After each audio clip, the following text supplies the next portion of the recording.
Olá pessoal, sejam bem-vindos a mais um programa Stay Wild, em parceria com a TV Vitória, canal 22.1. Estamos aqui com uma convidada especial, a doutora Riciele, Riciele, não é Riciele, médica geriatra. E nós vamos fazer um bate-papo aqui bem descontraído sobre a saúde do idoso, a importância, né, de algumas situações que são mais dedicadas a essa faixa etária e que muitas vezes a classe médica, a classe da saúde, e sim, existe um desconhecimento a respeito dessa área e que a gente vai hoje falar sobre isso e aproveitando tirar as dúvidas aí de quem tiver que mandar alguma pergunta depois, pode estar interagindo aí com nossos canais, com as nossas redes sociais, o Instagram da TV Vitória, o YouTube também. Aí a gente pede para que vocês possam também fazer sugestões dos próximos temas e próximos programas e convidados que vocês queiram ver aqui com a gente. Doutora Riciele, seja bem-vinda. Obrigada. Falei certo? Falou, tá certinho. É Riciele, né? É marabaense? Não, eu sou maranhense. Nasceu aonde? Nasci em Imperatriz do Maranhão, mas logo que nasci fui para Amarante. Então fui criada na cidade que é chamada de Amarante do Maranhão, no interior do Maranhão. E como veio parar em Marabá? A minha trajetória em Marabá, hoje mesmo eu tive uma lembrança aqui no meu celular, e mais ou menos em 2000 e... Eu fugi um pouco. 2017, eu vim aqui fazer uma visita ao meu irmão, e aí já gostei da cidade, mas ainda estava em formação, né? Estava em formação ainda da clínica médica, e assim que eu terminei a especialização em geriatria, eu fiz mais um ano só de um complemento em cardiologia geriátrica, né, em doenças cardiovasculares no idoso. E aí eu recebi um convite do meu irmão para vir para cá. O doutor Astor, que é médico urologista, que logo vai estar aqui com a gente. Exatamente, vai ser um dos próximos convidados aí. Eu recebi o convite do meu irmão e de um amigo de sala, que é o Danilo, né? O Danilo Brito foi outra pessoa também que me convidou para vir para cá. E eu ainda tenho primos que moram aqui e que sempre falavam, olha, eu acho que o seu lugar é Marabá. E aí eu comecei vindo uma vez por mês, abri uma agenda, falei, vou ver como que vai ser a aceitação aí do atendimento geriátrico na cidade de Marabá. E aí logo eu comecei a vir em fevereiro, em setembro, eu tomei a decisão de mudar para Marabá, fazer o inverso, ficar na cidade e não ficar indo e vindo. Então eu tô aí desde setembro do ano passado, setembro de 2022, direto. Mas eu comecei a vir em fevereiro. Riciele, sobre a geriatria em si, qual é o conceito da especialidade, quais são as áreas de atuação? A geriatria, ela é uma especialidade médica, né? Ela é uma complementação da clínica médica voltado à saúde do idoso, a partir dos 60 anos de idade.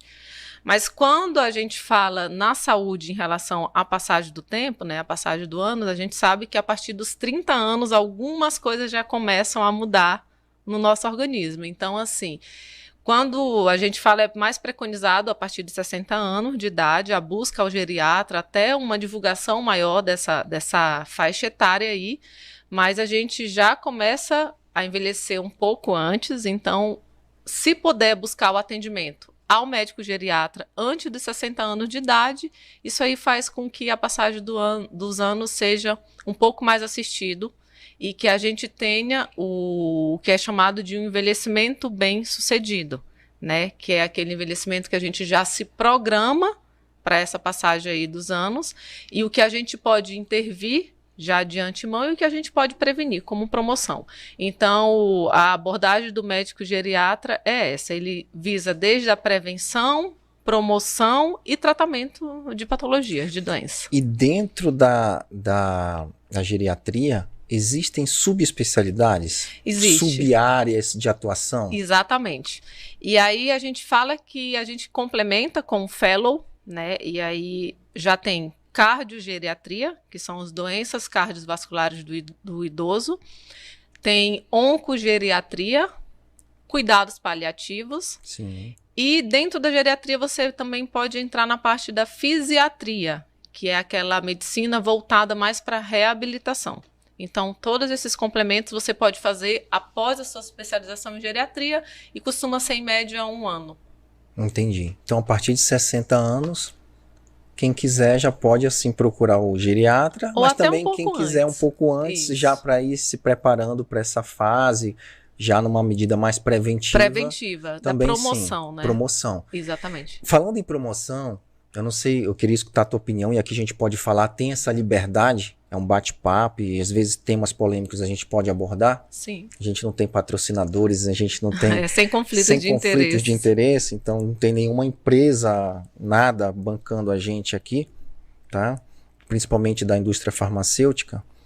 Então, eu penso assim, o termo longevidade, como é que o geriatra encara isso? Porque eu sei que hoje esse termo está sendo utilizado na medicina de forma talvez equivocada, errônea. Exatamente. E como é que você, geriatra, vê isso? Uma longevidade saudável, a especialização da longevidade saudável. É uma excelente pergunta, né? Eu acho que é um tema que a gente pode falar bem sobre isso, que a gente, até usando o termo promoção de saúde, a gente fala que o geriatra é pró-saúde, ele não é o anti-age. Ele é o pró-aging. Porque uma coisa que a gente não consegue mudar é a passagem do tempo, né? Então, pró-aging. Pró-aging. Então, a minha vertente é essa. Assim, o meu segmento do tratamento é esse, é o pró-aging. O que eu posso fazer para que eu possa trazer benefícios, né, para essa passagem do tempo, porque a gente não consegue segurar. Perfeito. Se você for, tipo, ao meu consultório, tem uma ampulheta em cima da minha mesa e eu mostro, ó, eu não consigo segurar essa areia. Da mesma forma, a gente não consegue segurar a passagem do tempo. Então, a gente, ao invés de a gente ser anti-age, porque soa, né, a longevidade tem que ser anti-age, não, a gente tem que ser pró-age, a gente tem que ser a favor da passagem do tempo e, consequentemente, ter uma longevidade. Hoje está acontecendo o Congresso Europeu de Geriatria, né? E uma das coisas que a OMS preconizou é que o envelhecimento saudável não é envelhecimento sem doenças. É o envelhecimento com doenças controladas, né? Então, assim, não ter esse sentimento tipo, eu não sou saudável porque eu tenho várias doenças. Tem então, toda uma assim, aceitação exatamente, também, né? Trabalham isso, você, né, como também, endocrinologista, você sabe que Sim. se você controla bem o diabetes, se você controla bem os problemas de tireoide, obesidade, a pessoa tem a doença, mas ela é considerada uma pessoa que está bem, Sim. que ela tem independência, que ela tem autonomia. A gente tenta manter a autonomia. Exatamente. Né? Então, assim, ser saudável hoje não é ter 100% a ausência de doenças. São doenças controladas e que você ainda mantém a sua independência e autonomia. Então, junto com o anti-age, junto com o pro-age, a gente tem a manutenção da independência e da autonomia. E aí a gente nota que, assim, independência é o ir e vir e decidir, né? Então, é isso que a gente quer manter. O que me deixa muito feliz quando um paciente vai sozinho à consulta. Eu falei, nossa, que maravilhoso. Ele chegou sozinho aqui, então ele vai conseguir vir e ainda ter a independência. A autonomia, a gente já nota que é mais a questão do decidir, que é também o que a gente quer manter, né? Pelo menos aquele poder da decisão, já que eu preciso de alguém para me levar no ir, no vir, mas que eu mantenha a minha autonomia. E quando a gente fala de decidir, tem as doenças... as demências, né? Exatamente. Que a gente pode até falar no próximo bloco um pouquinho mais sobre as demências, exatamente, né? Que se fala muito hoje em Alzheimer, mas também a gente poderia falar das medidas que a gente pode tomar na prevenção. Exatamente. Que não é só uma doença genética, correto? É uma que tem muito a ver com o meio. O ambiente, o meio tem uma grande influência, exatamente, né? O que você elege como pontos que são essenciais para manter, então, essa autonomia? E essa decisão, essa independência. A independência. Quais são os pontos assim que você elenca que as pessoas podem fazer já, desde agora? Se eu pudesse falar que existe uma pílula para longevidade, para mim seria atividade física. Atividade física. Ela é o pilar de praticamente tudo. E dentro dessa atividade, que é um pilar, você colocou como um pilar, existe algum tipo de exercício que você também vê como um outro pilar, assim como O top, O exercício físico resistido, porque ele ainda mantém a massa muscular. que é padronizado. traduzindo um pouco de musculação. Exatamente. Para ter a manutenção dessa massa ou tentar segurar ela ou ganhar até, dependendo da situação, né? Ganhar, porque assim, o tratamento hoje de ganho de massa da sarcopenia, de acordo com o consenso europeu, é atividade física. Não é reposição de proteína, nada. Eles são adjuvantes. Certo. Mas se você me falasse assim, para a geriatria, né, na sua área de atuação, o que seria a pílula da longevidade? É atividade física. Atividade. A gente nota isso se mover. No paciente que chega no consultório, aquele que mora lá no interior, que ainda trabalha na roça todo dia, né? Exatamente. Como eles são diferentes, né? Ele anda de bicicleta, né? Ele anda de bicicleta, então a gente mantém... Quando a gente faz aquele rastreio rápido ali no exame físico, a gente olha a panturrilha, pressão palmar, o hand grip, e a gente já consegue notar que apesar de ele já estar na fase de 70, 80 anos, ele ainda mantém ali a questão da massa muscular. E quando eu vejo esse perfil do interior que trabalha, que tem tudo isso que você disse aí, a gente quando vai dosar a testosterona dele, ainda tá... Exatamente. Tá bem de testosterona ali, né? Eu vi uma frase recentemente que a gente não envelhece... como que é? Que a gente só envelhece quando a gente para de se movimentar, né? Sim, então, sim. Enquanto a gente está se movimentando... Então, pessoal, aí, olha, vocês já viram. Musculação, exercício de força, né? Exatamente. Essa que é a pílula mágica? É essa. Sabia que também água com limão emagrece? Aqui a água aqui dentro. Que não pega esse meu corte, mas deixa eu concluir o contexto. Se o limão tiver a 10 quilômetros, ele for pegar aquele limão todo dia lá e voltar e tomar a aguinha dele, ó. Né? Eu fiquei assim, eu falei, Jorge, calma. Especialista em emagrecimento, eu acho que eu tenho que rever meus conceitos.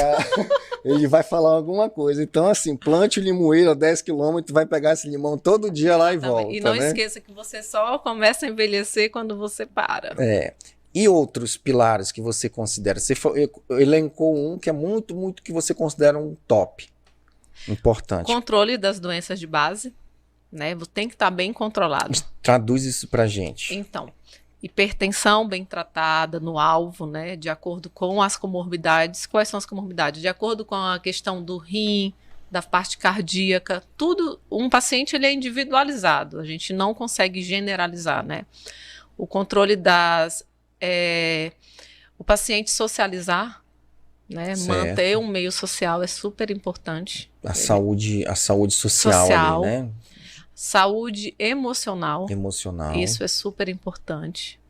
Idoso tende a fazer mais depressão. Exatamente. Né? E os sintomas são bem diferentes, né? Às vezes é só uma recusa alimentar, não tô querendo comer, tô um pouco mais negligenciando uma coisa, tipo, o banho não tá me dando mais tanto prazer. Os sintomas são bem diferentes, Entendi. Tá? Bem diferentes mesmo. Então, social...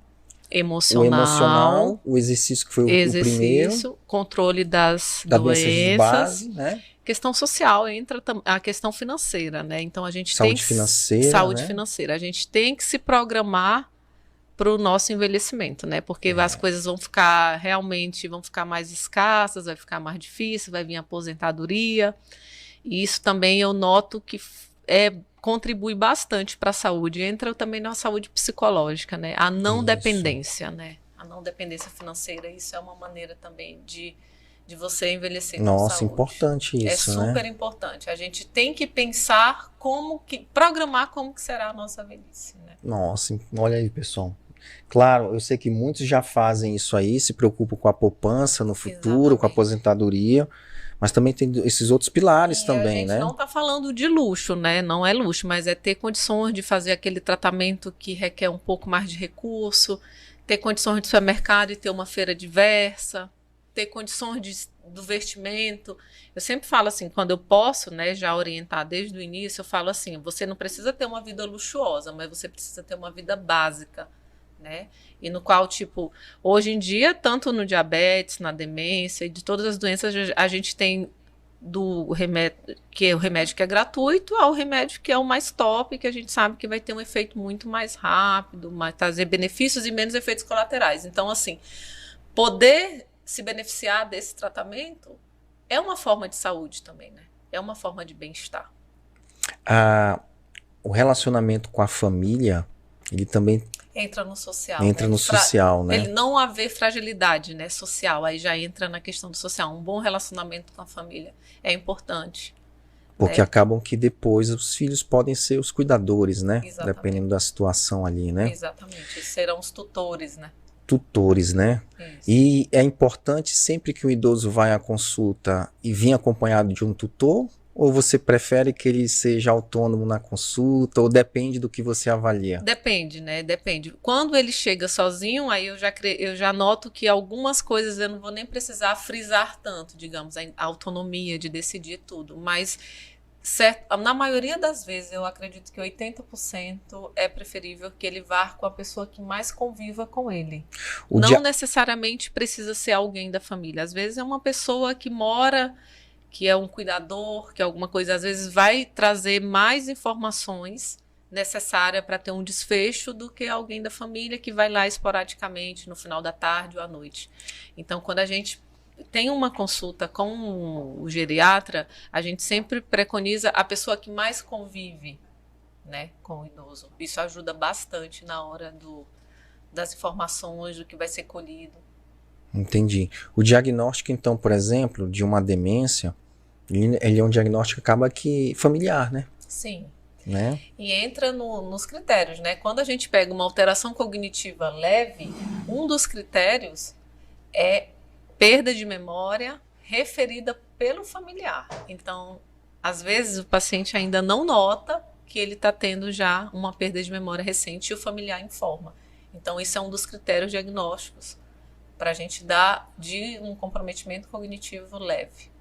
Ricieli, nós vamos para o bloco agora, para o intervalo, e voltamos já já no próximo bloco.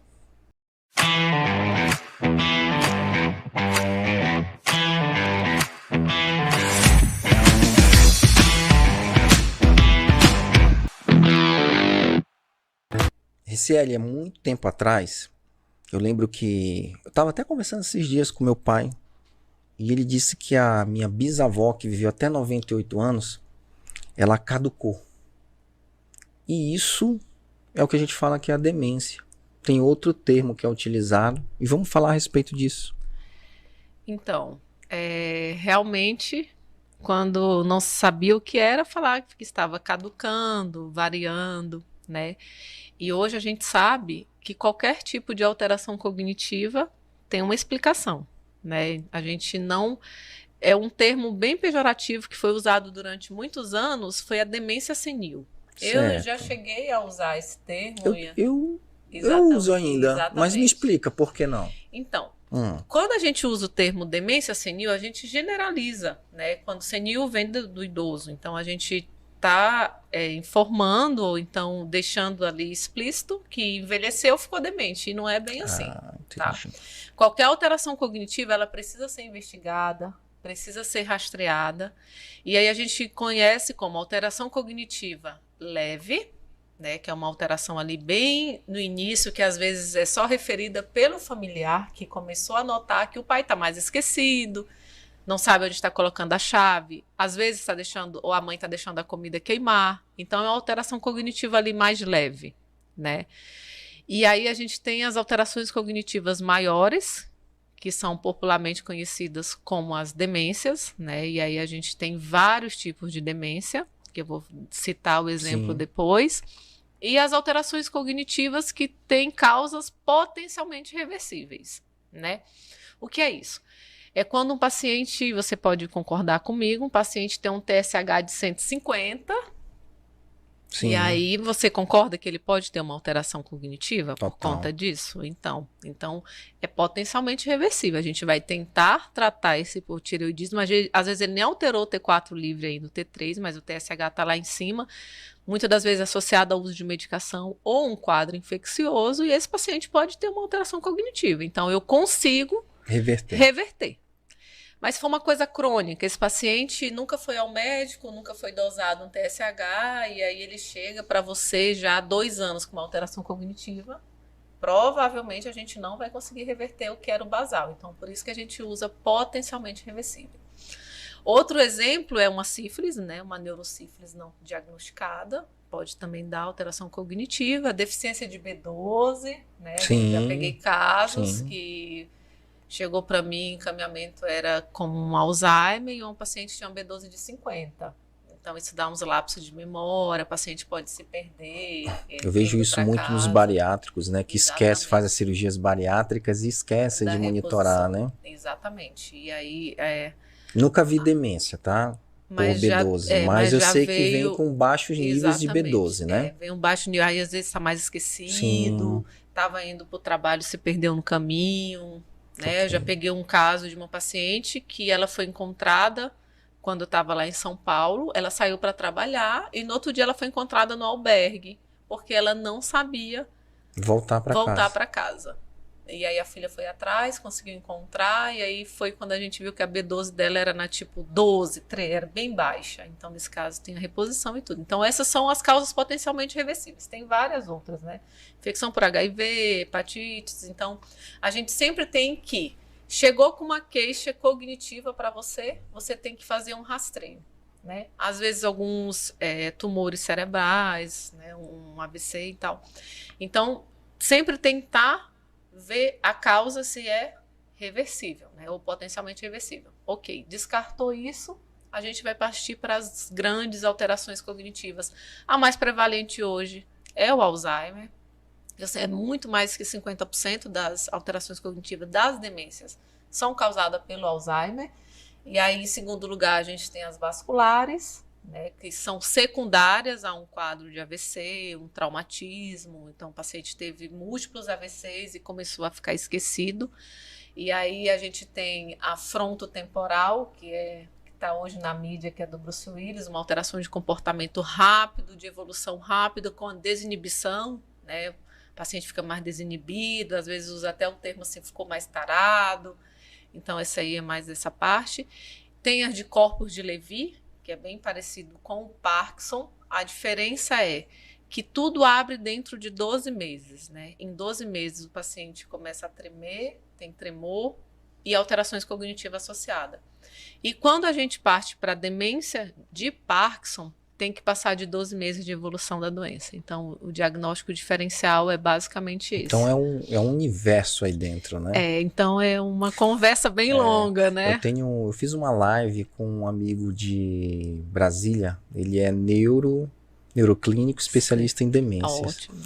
E aí o conceito dele, para um bate-papo para um público geral, ele disse assim, demência, o termo de D é desfazer a mente.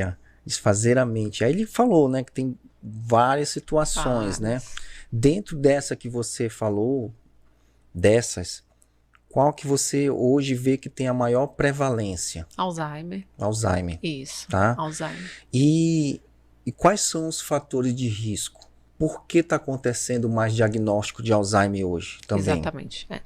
Uma das coisas é a idade, né? Um dos fatores de risco. Envelhecimento da população. Exatamente. Né? A população está envelhecendo. A gente aumentou a expectativa de vida, Sim. né?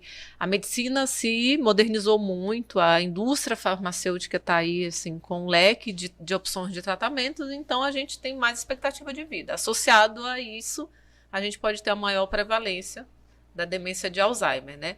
Daí tem fatores genéticos, né? Alterações em cromossomos, que também pode predispor, a presença de ApoE, que é uma proteína Sim. também que pode predispor, e hábitos de vida, né? Sim. Os hábitos entram muito. Com relação também com a síndrome metabólica, exatamente, diabetes, né? Sedentarismo. Isso. Quando a gente controla o colesterol, reduz também, né, a chance de um desenvolvimento de uma demência. Então, aí volta de novo para aquela questão do hábito, né? Autoescolaridade, né? Uma coisa que autoescolaridade tem uma boa reserva cognitiva. Então, assim, quando a gente faz um diagnóstico diferencial, né? Quando a gente faz um diagnóstico de Alzheimer, de um paciente que está com uma escolaridade maior, ou ele fez um curso técnico, ou ele sempre trabalhou com a mente, ele tem uma reserva cognitiva maior. Então, está aprendendo é positivo? Sim, muito. É legal? Nunca é tarde. Entendi. Um instrumento, uma língua, né? Nunca é tarde. Iniciar atividade física é legal? Muito. né? Você sabe mais do que eu que quando a gente faz uma atividade física, a gente melhora até a questão da Digamos que minha bisavó teve, meu avô teve, que é um fator genético muito prevalente, muito forte. Eu vou ter? Não é, como que eu posso dizer É uma assim? pergunta Não, bem básica para a exatamente. gente, mas eu acho que o público que está nos assistindo Tem essa se dúvida, questiona né? isso, né? Como que eu posso te explicar? Tipo, não quer dizer que você vai ter, né? Mas você pode ter uma predisposição. E aí, o que que você pode... Aí você... Não, mas aí já conclui. De boa. Exatamente. O que que eu posso fazer para evitar ou, se eu for ter, o que eu posso retardar ao máximo, né? Desses sintomas Sim. da memória. Aí volta de novo para o início do Os nosso... pilares. Exatamente. Todos os pilares, né? Controlar as comorbidades, né, que são as doenças bem controladas, atividade física, socializar, cuidar da mente, cuidar do corpo e da mente. Né? E a gente não falou, talvez um item que é muito importante, que é o sono, né? Exatamente. Ter um sono recuperador, Reparador, né? restaurador, é importante também, Muito. Né? né? É super importante, realmente é uma coisa que eu esqueci de falar, que entra nos pilares ali da questão da insônia, né? A insônia é uma coisa assim que teoricamente está sendo uma coisa praticamente em toda casa alguém tem insônia, né? Tá uma coisa assim muito prevalente. E na maioria das vezes a gente vê que o paciente precisa de uma higiene do sono. Ele Uma não preparação, precisa para né? dormir. Ele Pra não dormir. precisa tomar uma medicação para induzir o sono. Ele precisa só higienizar o sono. Eu sempre uso o exemplo que antigamente, na época dos nossos avós, bisavós, eles ligavam a lamparina às 18 horas, a melatonina já ia ali aumentando, né, a partir das 18. Eles trabalhavam o dia inteiro, então já tinha uma atividade física. Às 18 horas, quando o sol ia ali embora, se pôr, ele já ia, ligava a lamparina, às 20 horas essa lamparina provavelmente já estava apagada. Apagava, dormia e acordava de manhã cedo, né? Exatamente. Então eles faziam a higiene do sono. Eles se preparavam para dormir. Hoje não. Hoje, quando dá 18 horas, para muita gente o dia está começando. Né? Que aí vai fazer tudo que não fez o dia inteiro. E o trabalho, às vezes, o terceiro período agora está também começando, né? Exatamente. Que não existia antes, né? Exatamente. Tempos atrás. A noite era para dormir, Para né? dormir. Então, assim, tá cada vez... E a exposição à luz, a exposição à informação, você se preocupa muito mais, porque você tem muito mais informações, né? Você está o tempo todo conectado. Você está preocupado com alguém que está, não sei, tipo, a quilômetros de você. Isso lhe traz uma preocupação. Antigamente não tinha a gente não estava tão interligado. Então, hoje a gente tem muito mais preocupação do que a gente tinha antes. Então... Tem um pilar que a Sociedade Brasileira de Cardiologia, ela já coloca, e ela tem uma cadeira, uma disciplina ali muito importante, que é a saúde espiritual, a espiritualidade. Exatamente. Dentro da geriatria, existe algum pilar assim que vocês entendem que também é importante nessa fase? Me conta. A questão da espiritualidade entra na questão social, né? É uma das coisas que é preconizada. A gente pergunta, você tem alguma religião? E dentro da religião você pergunta, você vai à igreja, ao centro, você socializa? Isso é super importante. Entra na parte social. Entendi. Mas assim, ó, aí o ir à igreja é o social, sim, congregar. Sim. Mas aquela situação da fé, que é o que eu digo que é o canal de Wi-Fi com Deus. É aquele paciente que é positivo, que tem fé. Não, doutora, eu vou ficar bem, eu vou melhorar, você... Porque assim, tem estudos já correlacionando essa fé com a liberação de interleucinas. Exatamente. Então já tem alguns artigos da recuperação de pacientes pós-cirurgia de câncer e Exatamente, tal, né? isso. Às vezes eu até falo, olha, 50% vai ser o remédio e os outros 50% vai ser você acreditar. Acreditar.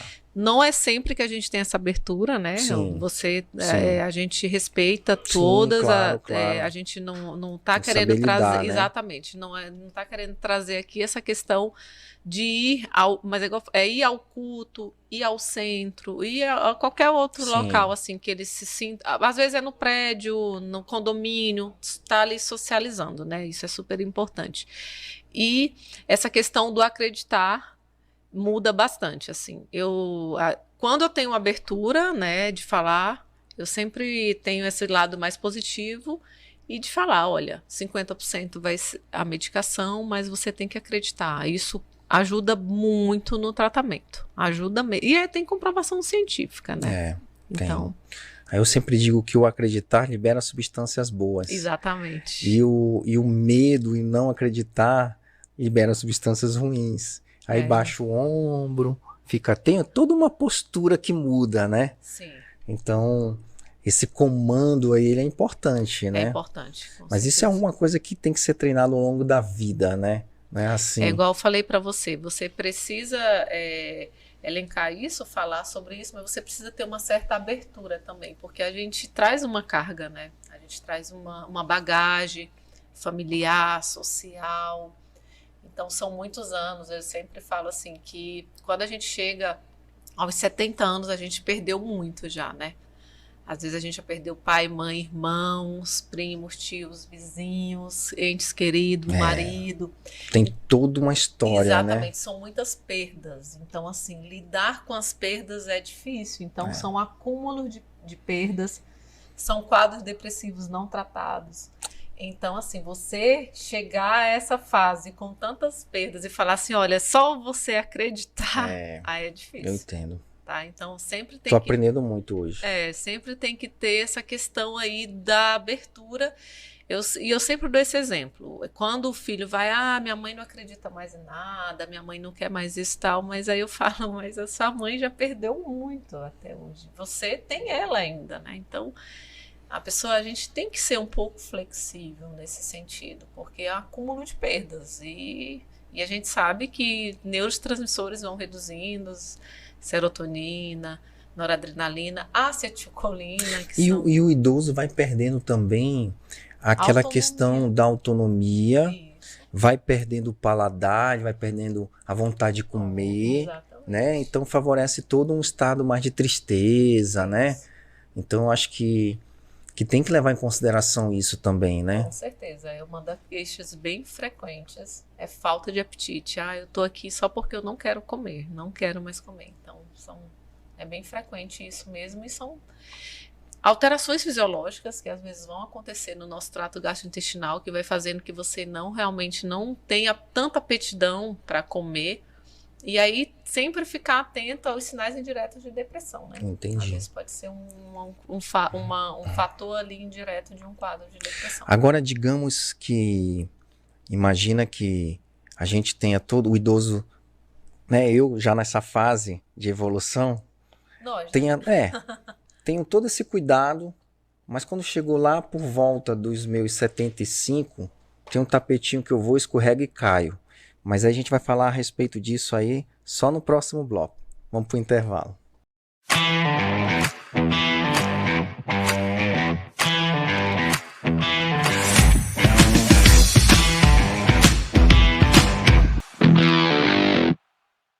A gente falou sobre todo o cuidado que a gente precisa fazer para ter uma longevidade, como é o termo que você usa? Pro-aging, né? Uma passagem do tempo. Uma passagem do tempo com mais autonomia, né? Vamos dizer assim. E aí eu me cuido em todos esses pilares, exercício, sono, tudo. Mas aí a minha casa, eu deixo um tapete, eu deixo um piso liso no banheiro. E como é que você orienta? Como é que deveria ser essa casa? Que cuidado deveríamos ter? A partir do momento que a gente vai reduzindo um pouco o caminhar, né, que tem algumas alterações que vão acontecendo que serão inevitáveis. E aí a gente precisa adaptar o lar a pessoa, né? A pessoa que já está ali na terceira idade. Esse lar precisa ser adaptado. E aí, na entrevista mesmo, ali na primeira anamnese que você está fazendo, você pergunta: o senhor caiu no último ano? Houve alguma queda? Ele, eu fui fazer tal coisa, subi no banquinho e caí. Então, isso é uma queda que a gente fala que é uma queda que foi ocasional, né? Não foi aquela queda assim, não intencional. E a partir do momento que a gente já pontua que é uma queda que foi não provocada, uma queda que foi por alguma coisa assim, ou perda da massa muscular e tudo, a gente já tem que ficar bem atento em relação à adaptação do ambiente. Uma das coisas que a gente sempre fala que nos chama muita atenção são animais domésticos dentro de casa, né? Então pode acontecer de levantar um dia à noite, o animalzinho tá perto ali, tropeçar e cair. Tapetes, mesas, a gente precisa ter bastante cuidado. Cadeiras que não estão no local ali mais adequado, que ficam no meio do caminho.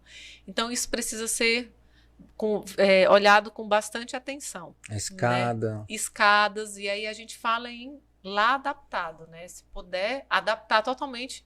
E o banheiro colocar barras, né? É muito mais comum as quedas ocorrerem dentro do banheiro, né? Por que cai? Porque reduz a destreza, vai perdendo aquele centro de equilíbrio, né? Então você tropeça e não tem mais aquela destreza de correr ali e se equilibrar, você vai cair com mais facilidade. Então, dentro dessa busca aí por queda no último ano, a gente sempre tenta pontuar como que foi essa queda e tentar adaptar o máximo que puder. E aí a gente tem a questão da visita domiciliar, né? Às vezes o paciente não consegue ir até você, e aí você disponibiliza um tempo ali para ir até a casa, e aí nessa visita é pontuado aquilo que seria de mais imediato. E dentre as coisas, o banheiro é o principal, tá? Sandálias antiderrapantes, adaptar o banheiro com barras, só colocar o tapete não ajuda muito, porque se for um tropeço ali próximo do vaso, não foi no tapete, né? O tapete vai estar próximo do chuveiro. Então, ter esse cuidado. E aí, porque igual você falou, pode acontecer de haver uma queda, e essa queda pode evoluir com uma fratura ali de fêmur, né? De cabeça de fêmur ou do colo. E aí a gente fala que tem até uma regrinha do 3-3-3, né? O que acontece? Pontuando ali mais ou menos quase 100% das quedas que acontecem com essa fratura. 30% em média pode voltar a andar, né? Então a gente tem expectativa. 30% pode ficar debilitado em uso de cadeira de rodas, né? E 30% pode vir a falecer em decorrência dessa queda. Ou seja, então, queda mata. Queda é grave. É grave, então, né? O máximo que a gente puder evitar, né? Fazer assim, uma adaptação mesmo. Mas a minha casa é de altos e baixos, eu tenho que subir escada todos os dias. Então, assim, às vezes precisa de uma adaptação ali na parte inferior da casa. Eu acho que com as construções das casas, foi até um pensamento, eu estou construindo agora e a gente pensou, vamos deixar um quarto que pode ser adaptado futuramente, né? Um quarto que pode se tornar, não o quarto de hóspede, mas o quarto do casal. Porque, assim, a adaptação é super importante e é a programação, né? A gente já se programar para o futuro. Eu acho que isso é válido. Qual modelo que você acha interessante? Eu já te fiz essa pergunta, eu acho que quando a gente tomou um café uma vez. Que você acha interessante, assim, você, digamos eu, né, tenho um parente, minha mãe, e eu vou levar ela para uma primeira consulta de avaliação com o geriatra. É interessante eu só ir em consultas avulsas, no tempo que a gente achar que é necessário, ou a gente ter uma equipe gerenciando, dependendo do que você avalia, com acompanhamento, de avaliar o meu espaço, a minha casa, consultas sequenciais programadas ao longo do tempo, né, que envolvesse a família por inteiro, todo um cronograma a ser seguido. Como é que funciona? Qual seria o melhor cenário para cuidar? Para cuidar, né? De um planejamento. De um planejamento, isso. A gente chama isso de planejamento de cuidados / familiar, né? E quando a gente fala familiar, não envolve só a família. O cuidador, às vezes esse idoso, né, o paciente, ele se programou para ter um cuidador no final ali da vida Tem um dele, né? processo educacional do cuidador também, né? Exatamente, isso conta muito. A periodicidade em relação à frequência das idas, você vai vendo no decorrer ali da anamnese. Você nota que tem um paciente que você precisa ver ele com 15 dias, o outro com 30 dias, o outro pode ser a cada 3 meses, 6 meses e às vezes até anual. Isso aí vai acontecendo de acordo com o decorrer da evolução, da adesão do tratamento e se ele apresentou uma resposta ao tratamento, né? Então, isso acontece de ter esses intervalos. Às vezes pode ser 15 dias, uma semana, ou 3, mas assim, em via de regra, a cada 3 meses. Na Europa eu sei que lá essa questão da geriatria já está muito avançada, porque é um país que já tem um envelhecimento populacional já de longa data, já tem um tempo, então eles estão muito na frente, né, nesse sentido.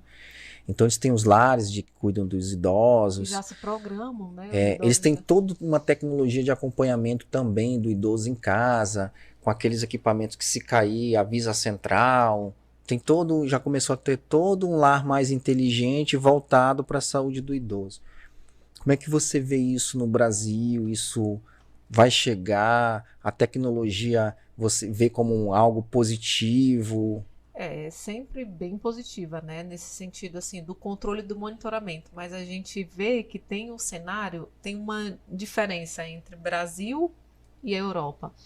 A Europa, as famílias estão cada vez menores, né? Acho que até nos países mais desenvolvidos. Então, eles já se programam de uma maneira que ele não vai contar tanto com a questão da família. Em São Paulo, eu tinha um outro cenário da questão do cuidado, né, do paciente. E aqui a gente tem outro cenário. Aqui as famílias são maiores, são mais filhos, os filhos conseguem fazer escalas. Então, você nota por regiões que é diferente, né? Entendi. Que há essa diferença. E lá ele já tem essa programação. Eu me programo para, quando eu estiver na idade tal, ter todos esses recursos. Aí já vem no planejamento financeiro. Aí tem as opções, né? O lar do idoso, uma casa mais preparada. Exatamente. Que precisa tipo de uma semi-UTI, de um suporte maior. Então, tudo isso já vai sendo avaliado, né? E aí a gente nota também que a questão educacional, do sentido dos controles das doenças. Então, a gente tem pessoas lá com mais idades morando sozinha, né? E eu noto, Ricele, que existe uma demanda muito grande dos cuidadores, dos tutores, né? Para o médico. Então, assim, ó, por exemplo, eu acompanho idosos com diabetes. E eu sempre digo assim, hoje eu posso dizer assim, ó, sua médica vai ser a doutora Recieli. Ela vai ser responsável por organizar a sua saúde. Se ela disser que precisa de uma avaliação, uma reavaliação comigo, aí ela vai encaminhar, você volta, pontualmente vou fazer a avaliação e te devolvo. Ela que vai centralizar e organizar as ações, né? Vai cuidar, né? E eu noto que existe uma demanda, então, tomou tal remédio, passou mal, teve um pico de pressão. Então, esse link entre a família e o geriatra, ele precisa ser próximo, né?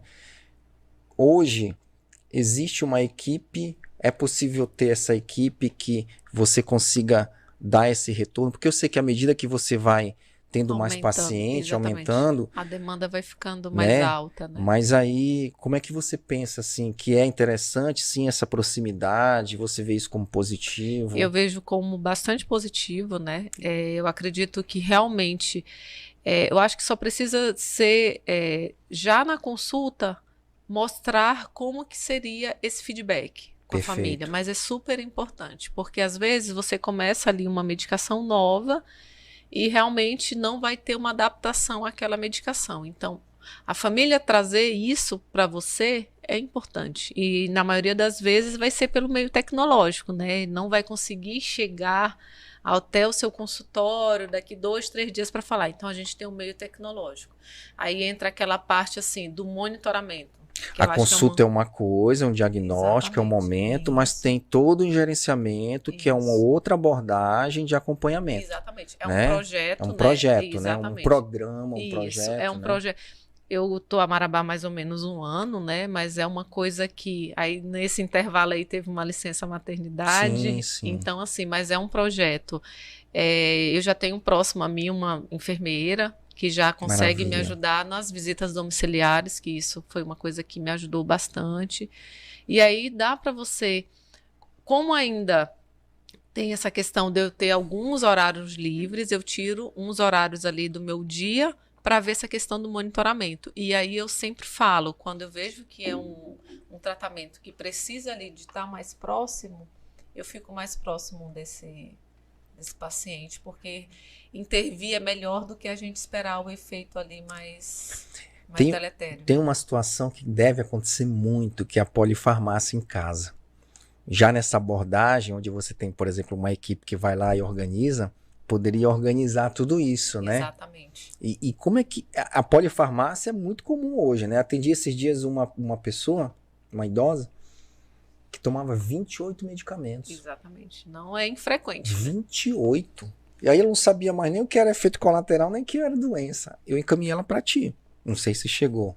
Depois a gente pode ver. Entendi. Mas é isso mesmo. A minha primeira especialização foi em clínica médica, né? Igual eu falei para você, eu aprendi a prescrever, né? E aí na geriatria, a desprescrever. O que está sobrando aqui nessa receita, nessa lista de medicamentos? Eu tento fazer isso já no primeiro momento e ver o que está sobrando, o que não dá, o que é uma profilaxia primária que não tem mais tanto uso, o que é secundário. E aí você prestar bastante atenção nisso. E sempre ficar atento à automedicação, né? Uma das frases que eu uso é: você usa algum remédio que foi prescrito pelo seu amigo, Pelo pelo seu seu vizinho, vizinho, que foi bom pro seu vizinho. Então, ter esse cuidado, porque o às doutor vezes. vizinho, o doutor amigo, né? Porque às Agora é o doutor vezes. Google, né? Exatamente. Também, Às né? A vezes gente tem tá, algumas medicações né? aí que desses 28 talvez estaria faltando algumas cápsulas, que é natural, que é fitoterápico. Então, assim, às vezes eu fico tão feliz como prescrever, quando eu consigo tirar uma medicação, assim, isso me traz uma leveza, É igual uma quando eu consigo tirar tranquilidade. o paciente que usa insulina há 10 Ah, é anos muito bom. e eu consigo retirar toda a É insulina uma dele. sensação. Nossa, A maravilhoso, gente fica até quase mais né? feliz do que o paciente. Tipo, eu consegui tirar uma cápsula a Eu ficava mais. feliz quando eu sabia prescrever insulina, qual é a É, hora de insulinizar. Os exatamente. critérios para insulinização, hoje não. Eu Mas quero, os anos vão fazendo isso, né? né? Os anos vão fazendo isso. É igual eu falei, eu aprendi a prescrever nesses 10 anos aí que a gente está já na área, né, de atuação. Eu aprendi a prescrever bastante e hoje o que me traz muita, eu posso dizer até uma satisfação, é conseguir tirar uma medicação e trazer um benefício, né, para um paciente. E às Isso é vezes muito as bom. complicações nessa fase da idade, da fase de vida, é o efeito do medicamento causando um problema, né? Uma E aí, doença renal, piorando uma exatamente, situação isso. E aí eu renal. sempre, chego nessa parte aí de um problema renal, né? Eu sempre tento deixar ajustado todos os comprimidos que ele pode usar na vida. Tipo, a partir de hoje você só segue isso aqui. Essa aqui é a sua receita contínua e essa é a sua receita de resgate. E se um Para não médico haver. lá, vizinho, quiser interferir, Aí não peça para pode, ele ligar não, para mim, a mas gente discutir isso, aqui e eu tomar uma falo, mas decisão não conjunta, vai estar né? na minha listinha. Aí outro cuidado que eu gosto de fazer é o seguinte: só um filho vai lá sempre ver se está tudo certo, se os medicamentos estão certos. Não, eu sempre falo o seguinte: as medicações têm que estar numa cartolina ou na geladeira. Qualquer pessoa o SAMU chegou lá para socorrer, o SAMU tem que saber que remédio esses pacientes usam. E hoje pode estar também no Drive online para que todos os filhos possam ter ver. no seu celular também, né? Eu Exatamente. sempre peço para atualizar a planilha no Drive. É ótimo. Trocou, tirou, atualiza no Drive que todos os filhos têm, né? Isso ajuda bastante. Maravilha. É uma maneira, eu ainda estou nessa fase ainda da questão de deixar exposto Na cartolina. Geladeira, na cartolina, uma maneira ali de alguém. Eu sempre uso, eu tento interagir, né, e trazer os netos. Olha, se o seu neto gostar de desenhar, fazer uma coisa bonitinha, que é uma maneira ali de... A geriatria tem uma particularidade aí de trazer a família para o cuidado. Mas não pode um paciente passou mal em casa e ninguém saber o que ele toma, né? Ninguém só sabe fulano que está não sei onde, porque isso pode... Eu já teve um exemplo de até próximo da família, né? Que só uma filha cuidava, só uma filha, e essa filha partiu, né? E aí? Ninguém sabia, né? Como lidar com a situação. Exatamente. E ninguém sabia qual as medicações dar, como dar, quais seriam os horários. Isso aí me marcou, e aí eu tenho esse cuidado, assim, de sempre deixar exposto em algum lugar. E no computador, aí no celular é perfeito. Mas aí não são todos que têm tanto domínio da tecnologia, né? Até eu ainda sou um pouco. Eu confesso que eu não domino tanto, mas tem uns que já sabem mexer bem, exatamente. Né? Ricieli, é o seguinte, chegamos ao final, foi muito bom. O tempo passou muito rápido.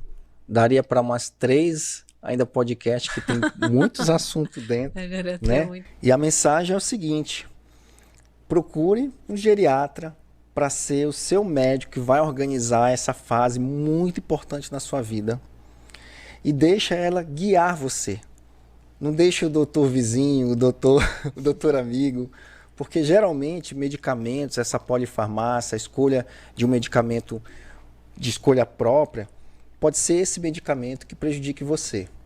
A doutora Ricieli está atendendo na Med Family, que fica lá do interior dos shoppings Verdes Mares.